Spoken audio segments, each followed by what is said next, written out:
Continuando o nosso estudo da história do cristianismo no decorrer das eras, vamos agora para a antiga França. Na França, o primeiro que recebeu a luz da palavra de Deus foi Lefebvre.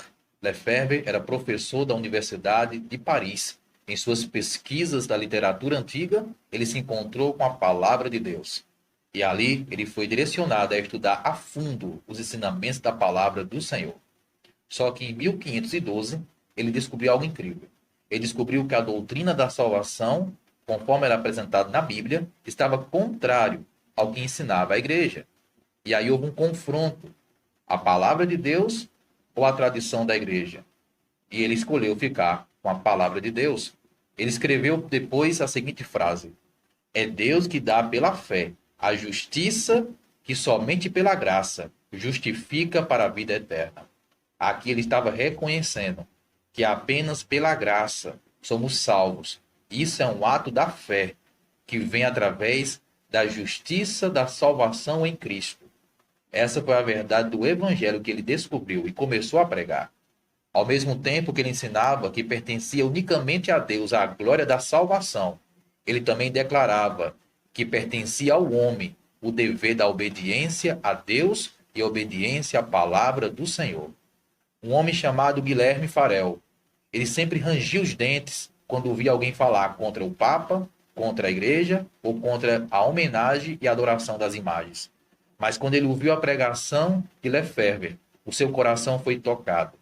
E ele sentiu a luz do evangelho penetrar no seu coração, por entre as trevas da tradição da igreja romana. Guilherme ouviu Lefebvre pregar as seguintes palavras: a salvação é de graça, e é unicamente através da cruz de Cristo que as portas do céu serão abertas. Essa mensagem de Lefebvre tocou o coração de Farel.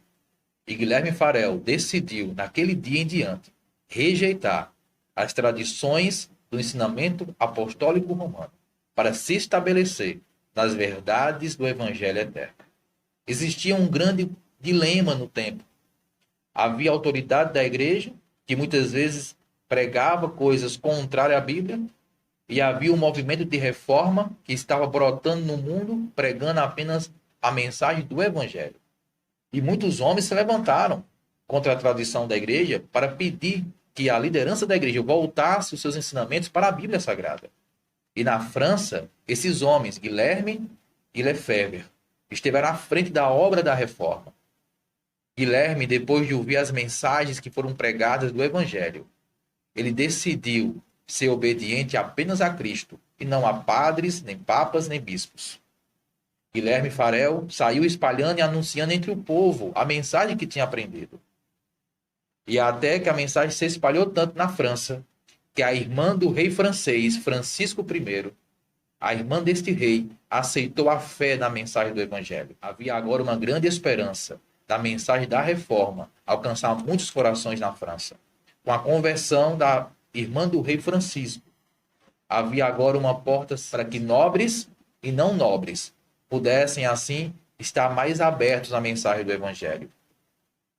Nesse tempo, houve a tradução da Bíblia para o francês, porque até o momento a Bíblia era apenas em latim e a Igreja Católica proibia as pessoas de terem acesso à Bíblia. E aí, Lefebvre tomou a decisão de traduzir a Bíblia para o idioma do povo, o francês. Só que, é claro, isso não ficou por isso.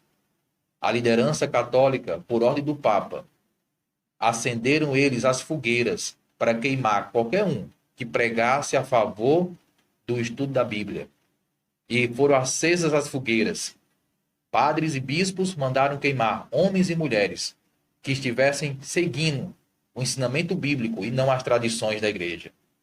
Entre esses homens que estavam pregando a palavra e que decidiram a favor da palavra, esteve um homem chamado Perquim.